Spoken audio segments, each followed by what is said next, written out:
You're 15 minutes into your presentation. You pause, look at your screen, and see this. People are checking their emails, managing their kids, or scrolling their phones.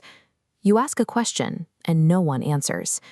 When meetings and ministries moved online, we brought our old habits with us.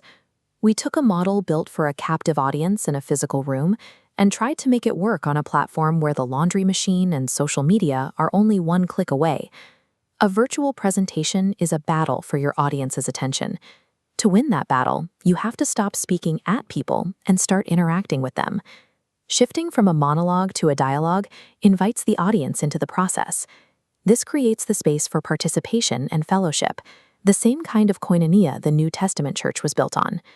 It helps people move from passively receiving information to actively seeking knowledge, as described in the book of Proverbs. By rebuilding your presentation into a 5-point interactive structure, you stop competing with distractions and start stewarding your audience's time more effectively.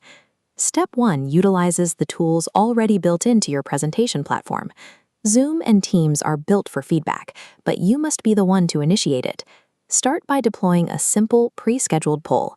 If you're a pastor teaching on prayer, ask people to rate their prayer life this week on a scale of 1 to 5. This forces an immediate physical input and signals that the session requires their presence. Next, use the chat box for open-ended questions. Ask people to share one word describing how they feel, then read those answers aloud. This validates their contribution and encourages others to join the thread. Then, simplify your slides. Slides packed with text bullet points act as a teleprompter, forcing the audience to choose between reading your screen or listening to your voice. This creates confusion and causes the viewer to tune out. Replace text-heavy slides with powerful single-image visuals. A single sentence over a clear image brings clarity to your message rather than noise. Combining these physical inputs with simplified visuals prevents the audience from drifting toward other tasks. You are giving them something specific to do and something clear to see. The third step involves opening the microphones. While the thought of unscripted questions can be intimidating, live interaction is where real connection happens. You can manage this risk by setting ground rules.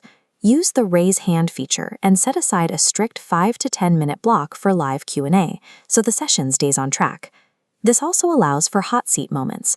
A leader can coach one person through a specific challenge for the benefit of the entire group, showing the practical application of the lesson in real time.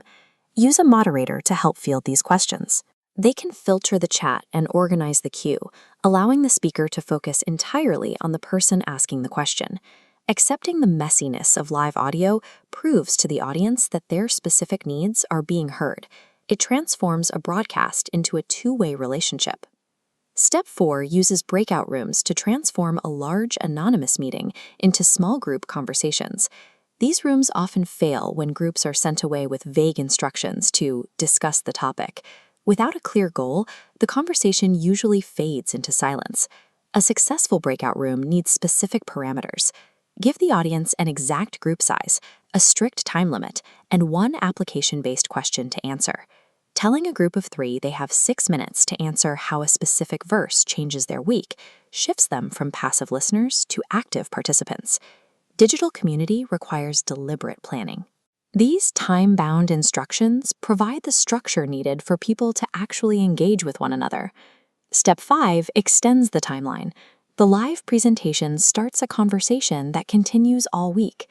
Sustain engagement with audio follow-ups, like a short recap podcast to help people process main points. Also, use private social groups for daily prompts to keep the dialogue active.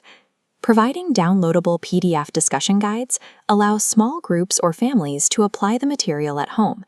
This bridges the gap between a Sunday message and Monday morning life. These follow-up tools turn a one-time event into an ongoing habit. They equip people to live out the message long after the screen goes dark.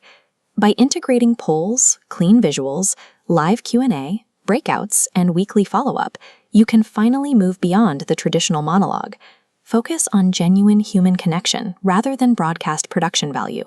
The goal is to use these digital tools to create a space where people feel seen and heard. When people participate and challenge one another, they experience the sharpening of iron sharpening iron described in Proverbs. This 5-point plan provides the structure for that ancient practice to happen through a screen. Virtual tools are effective instruments for leadership and engagement when they are used to start a conversation. By inviting your audience into the dialogue, you help them take the next step in their journey.